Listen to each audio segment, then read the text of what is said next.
வணக்கம். திரையரங்கம். டாக்கு மகராஜ்.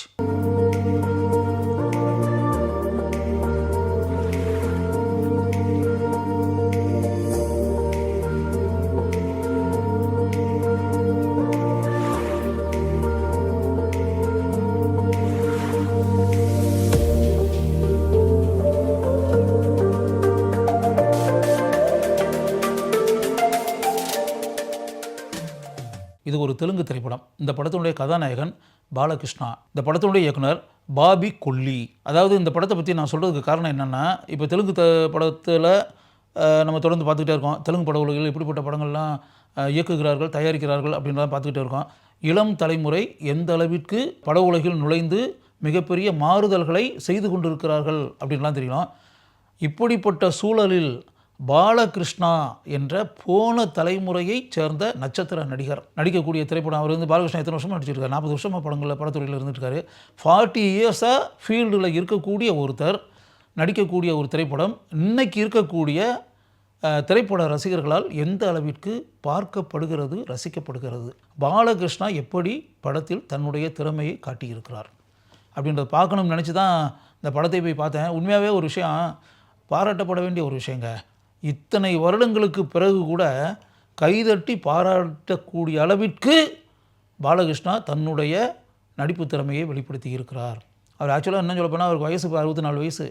64 மாதிரியே இல்லை. அரௌண்ட் ஒரு 40 இருந்தால் எப்படி இருக்கும்?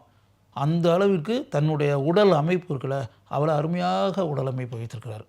ஹேண்ட்ஸமாக இருக்கார், அழகாக இருக்கார். படத்தில் ஆக்ஷன் ஃபிலிம்னு சென்டிமெண்ட் எல்லாமே வச்சுருக்காங்க. Tightly packed script. கொஞ்சம் கூட போர் அடிக்காத அளவுக்கு இந்த படத்தை இந்த படத்தினுடைய இயக்குனர் இந்த பாபி கொல்லி இயக்கி இருக்கிறார் அப்படின்னு தான் சொல்லலாம். படத்தினுடைய ஆரம்பமே சித்தூர் பகுதியில் இருக்கக்கூடிய ஒரு மலை பகுதி. அங்கே கொக்கைன் அப்படின்ற அந்த போதைப் பொருள் இருக்குல்ல, அதை சட்டவிரோதமாக அங்கு உருவாக்கி வளர்த்து தொழிற்சாலை அமைத்து அப்படின்ற பேட்டர்னில் ஒரு கும்பல், சட்டவிரோத கும்பல் அங்கு செயல்பட்டு கொண்டு இருக்கிறது.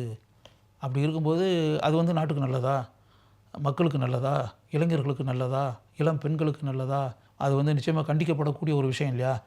அப்படி இருக்கக்கூடிய அந்த இடத்தில் அதற்கு எதிராக போராடக்கூடிய அப்படி ஒரு காரியங்கள் அந்த பகுதியில் நடக்கக்கூடாது அப்படின்றதுக்காக செயல்பட்டு அப்படின்னு அதுதான் பாலகிருஷ்ணா கதாபாத்திரம். அவர் தான் டாக்கு மகராஜ். சட்டவிரோத செயல்களை செய்வது யார்? அது மிகப்பெரிய கும்பல். 3 சகோதரர்கள். எதையும் செய்வதற்கு அஞ்சாத கும்பல் அது.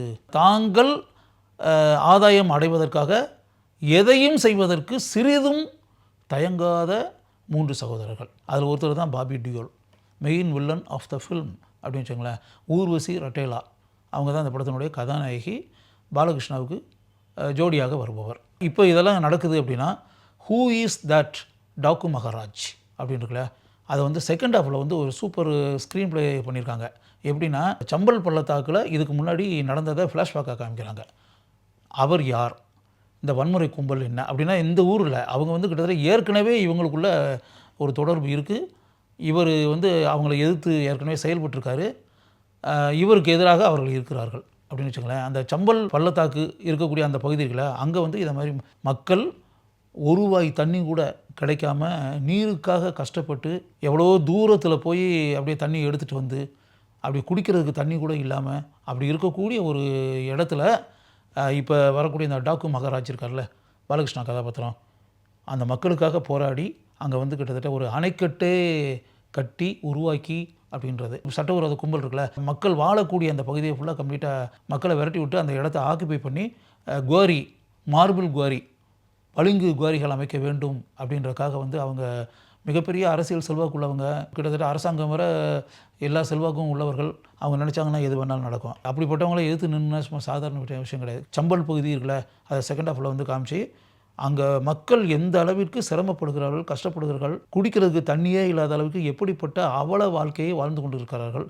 அந்த மக்களுடைய வாழ்க்கையில் எப்படி டாக்கு மகாராஜாக வரக்கூடிய பாலகிருஷ்ணா ஒரு வசந்தத்தை உண்டாக்குகிறார், ஒரு அணைக்கட்டு உருவாக்கி மக்களுடைய அந்த நீர் பிரச்சனைன்னு இருக்குல்ல, அதை அவர் தீர்த்து வைக்கிறார் அப்படின்றது. அதில் ஒரு கலெக்டர் கதாபாத்திரம் அது வருது. ஆக்சுவலாக இந்த 3 சகோதரர்கள் இருக்குல்ல, இதில் ஒருத்தருடைய மனைவி ஆக்சுவலாக அந்த கதாபாத்திரம் அவங்க கலெக்டராக வர்றாங்க.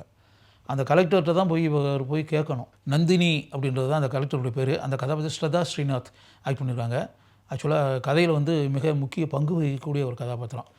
ஒரு ஸ்டேஜில் தன்னுடைய கணவன் சட்டவிரோத மனிதன் அப்படின்றதெல்லாம் தெரிஞ்சு பாலகிருஷ்ணாவுக்கு உதவக்கூடிய கதாபாத்திரமாக அந்த கதாபாத்திரம் மாறும். ரொம்ப எக்ஸ்ட்ரானரியாக ஸ்ரதா ஸ்ரீநாத் நடித்திருக்கிறார் அப்படின்னு தான் சொல்லலாம். அதுக்கு பிறகு ஆடுகளம் நரேன் அருமையான கதாபாத்திரத்தில் நடித்திருக்கிறார். தன்னுடைய திறமையை வெளிப்படுத்தி இருக்கிறார். அப்புறம் ஷைன் டோம் சாக்கோ அப்படின்ற மலையாள நடிகர், எனக்கு ரொம்ப பிடிச்ச நடிகர்.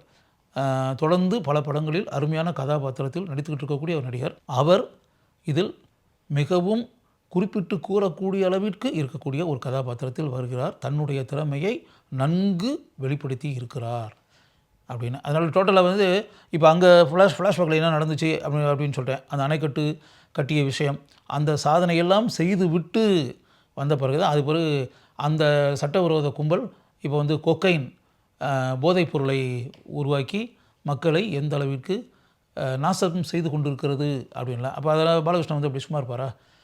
இதை எதிர்த்து போராடி எப்படி அந்த காரியத்தை செய்து கொண்டிருக்கக்கூடிய பாபி டியோலை தீர்த்து கட்டி மக்களுடைய வாழ்க்கையில் அப்படிப்பட்ட போதை பொருட்கள் பரவாத அளவிற்கு பார்த்து கொள்கிறார். எப்படிப்பட்ட ஒரு மாறுதலை தன்னுடைய கடுமையான முயற்சிகளின் மூலம் பாலகிருஷ்ணா உண்டாக்குகிறார்.